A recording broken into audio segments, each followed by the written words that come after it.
మైదుకూరులో MLA office రేపు పొద్దున open అవుతుంది. ఇది చరిత్ర.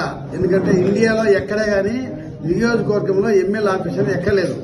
మన కూటమి ప్రభుత్వం వచ్చిన తర్వాత ఒక ఎమ్మెల్యే ఆఫీసు, ఒక స్టాఫ్, ప్రజల సమస్యలు పరిష్కరించడానికి ఒక ఆర్గనైజేషన్ తయారు చేశారు. ఇన్ని రోజులు ఎందుకు లేదంటే రిపేర్ కోసము ఇది ఆర్గనైజ్ చేసే లేట్ అయింది. రేపు నుంచి ఓపెన్ అవుతుంది. ప్రతి ఒక్క కార్యకర్త కానీ ప్రజలు కానీ ఎవరైనా ప్రొద్దుటికి రావాల్సిన అవసరం లేదు. ప్రతి ఒక్కరూ మైదుకూరుకే ఆఫీస్కి రండి. మీ అర్జీలు ఏమున్నా కూడా మీ అర్జీ రూపం మాకు ఇవ్వండి. ఇక్కడ 4 స్టాఫ్ ఉంటారు. ఆ 4 పైన మళ్ళీ ఆర్గనైజ్ చేసే ఒక స్టాఫ్ ఉంటారు. అది డైరెక్ట్ మీ అర్జీలు మా లాగిన్ డిపార్ట్మెంట్ పంపిస్తాము. మీ సమస్యను ఇమీడియట్ గా పరిష్కరించడానికి మంచి అవకాశం ఇది. కాబట్టి ప్రతి ఒక్కరూ ఈ అవకాశం సద్వినియోగం చేసుకోవాలా. ఎవరే కానీ ప్రొద్దుటూరికి రావాల్సిన అవసరం లేదు. అందరూ మైదుకూరుకి వచ్చేసండి. నేను కూడా మైదుకూరులోనే డ్యూటీ మాది. పొద్దున 10 గంటలకు వస్తా, సాయంత్రం 5 గంటలకు ఇక్కడనే ఉంటాను నేను.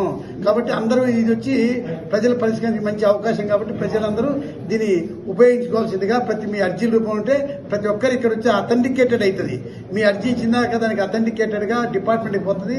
డిపార్ట్మెంట్ నుంచి దానికి రిప్లై కూడా వస్తుంది. సమస్యలు తొందరలో పరిష్కారం అవుతుంది. కాబట్టి మీరందరూ ఉపయోగించుకోవాల్సిందే మేము కోరుకుంటున్నాం.